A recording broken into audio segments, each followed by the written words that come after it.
meeting, but can you sort of share with us how the Delaware Center got its start and who some of those early players were? Well, I think the first director was Oscar Sebastian, who was in planning like I was, and but Oscar was an actual engineer, and so he retired. I guess it was about 86 or 87. No, was it that early? No. Must have been about 1990 when he retired. And then they didn't ask me, they told me to take him. And he had built a small program, mostly of training. It was just him. So there was nobody to do any real local field type of technical assistance. And so when he left, I tried to build the program as slowly, as quickly as I could, but it was a slow process because the money wasn't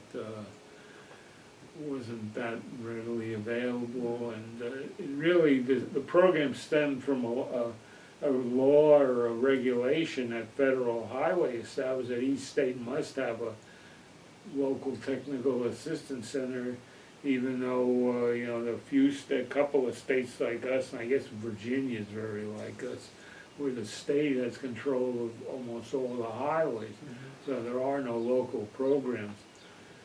So with Gooden Warren, I don't know if you knew him, he may have been gone, but Gooden Warren was the local federal highway rep, or liaison to the tech center, and he and I realized that that if we were going to have any type of an effective program, we had to include DelDOT, because DelDOT had jurisdiction of 90% of the roadway, and so that's where we started to spend our money with his blessing and approval. And I guess he got it. He went high up, both in his office and at the region.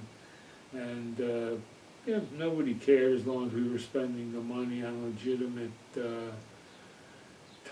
training topics. And I relied mostly on the National Highway Institute, and worked with Ed Stelfox. I had him over a couple times, and we started to build the program from there, and then we hired Alan, I guess, so it must have been around 92 or 93. And he was a circuit rider? Alan was He was a circuit rider, and he was building his own business at the time, but he worked well with the locals, and particularly down in the southern part of the state. And that's when we started doing more with the locals. Yeah. Well, he was basically, he had a lot of interest, but he focused mostly on pavement management, and that's really what the locals needed. They weren't going to get into these sophisticated programs. Even Wilmington, it didn't have much of a traffic department. Because you were president of an LTAP 1 year. 1 year, yeah. And you were involved in other capacities with the national organization, but you also had a lot of interaction with federal highway folks. Were there certain ones of those that you recall that you had developed a relationship with, or particularly admired, or that kind of thing? Paul Lang was at the Dover office, and he really helped me get he was very pro the program, and he was very willing to not break any rules, but stretch rules. As I say, we spent a lot of money training DelDOT employees, where we were supposed to focus on local employees, which we didn't have. So he was my #1 contact and #1 supporter, and there was a constant turnover of division administrators, probably everywhere, but particularly I was familiar with what went on in Dover, and they also supported the program as well. I mean, they had certain goals they had to establish with all their programs, including ours, and they knew that if we didn't focus on the department rather than the locals, we wouldn't reach any of those goals. Do you know what year was it you moved from the DOT to the university? 2002 is when I retired from DelDOT Okay, in Dover. So, okay. well, Ralph, who was head of planning, was, also left me alone because I didn't cause him any problems. And T-Square really wasn't in his bailiwick. But they liked liked the number of training events we had. They liked the local contacts that made some of their planning jobs easier to accomplish. Who else had dealt that? Joe Leslie, who was he was in charge of all the roadside plants, and that came in handy once in a while. Kermit, what was the secretary? Kermit Justice. Justice was, he made it clear he was the boss and you did what he wanted him to do, he wanted you to do, but he was always very pleasant to me and seemed satisfied with the work, with the job that the center was doing. The time they gave me that award, I guess they ran out of people to give awards to.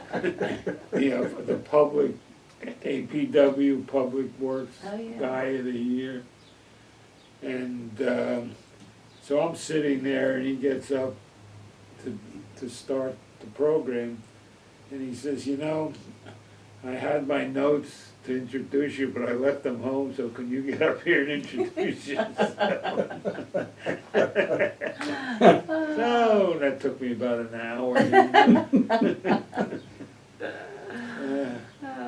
there was a guy, Dwayne Smith. Dwayne Smith was head of the Iowa I know the name. Center. Yeah. He's retired or gone by now, but he and I became friends. We only saw each other once or twice a year, once at the annual meeting, maybe once in Washington, but he gave me a lot of good advice. We had fairly frequent telephone contact.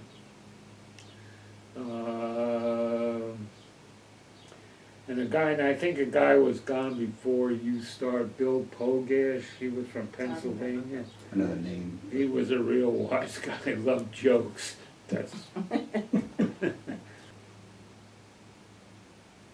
I think there was certainly an appreciation among the locals about what we were doing because they had no resources for training, particularly smaller towns. And even Wilmington and Newark, verbally stated their appreciation.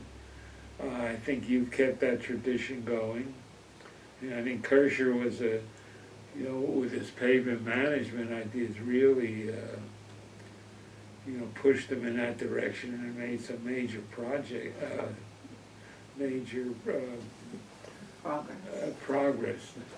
in particularly down in the southern part of the state, and with Wilmington too, I think, Newark. So yeah, I think we've made some lasting gains. Obviously, I haven't followed it in the last 10 years, but I have, the town streets. Well, when we travel, local, I think in better condition than they were when we first started the program. Well, changing the topic a little, I guess, I had no ambition to be president of the organization. And, I'm not quite sure how well of a job I did. Nobody ever really told me.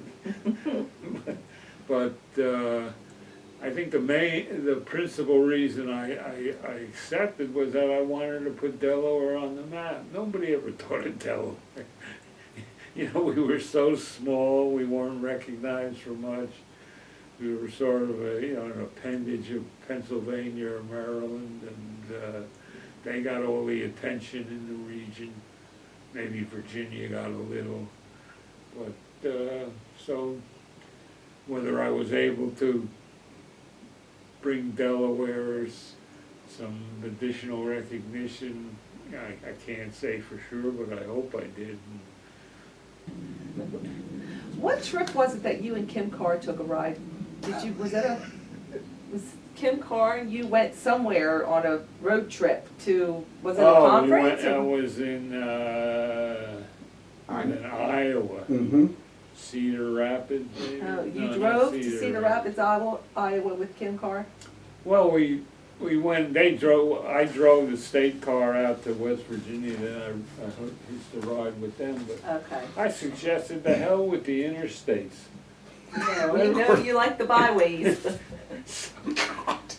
Let me finish this story first. So I said, let's take Route 30 out to Iowa, and then we had to go up north. So I loved it, we went through towns and cities, and all I heard was grumbling, we could have been there by now. Now, that's not the story I hear now. Kim Carr talks about that like it was the adventure of a lifetime. Didn't seem that way during. I'm just telling you the way she talks about it. So how about roadway management conferences? How about them?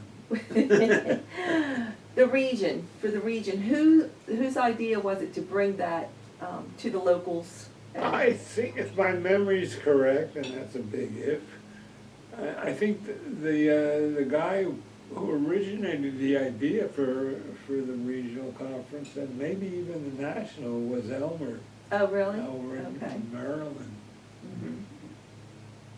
And when did those first start? Before we had a T-Square Center. Oh, really? Oh, really? But, I think they're happy that we're going back to in-person training, so. Well, they get lunch and